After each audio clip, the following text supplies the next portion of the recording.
السلام عليكم ورحمة الله متابعينا وطلابنا الأعزاء. بهذا الفيديو الجديد اللي من خلاله حبيت أن أوضح لكم بشأن تعطيل الدوام الرسمي بسبب سوء الأحوال الجوية اليوم غد الخميس.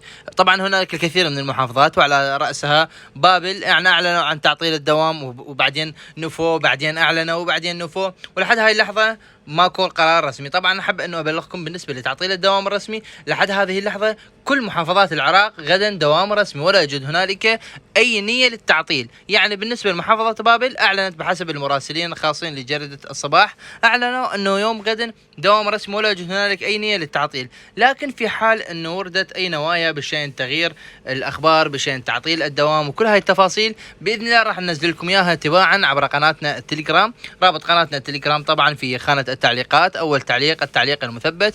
اشترك وفعل الجرس حتى تصلك كل ما هو جديد.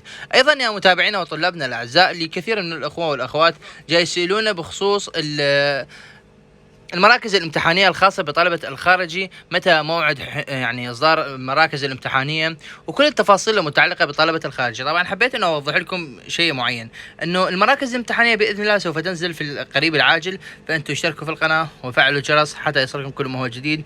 تحياتي لكم، مع الف سلامه، اخوكم حسين القريشي، بحفظ الله وامانه، مع الف سلامه.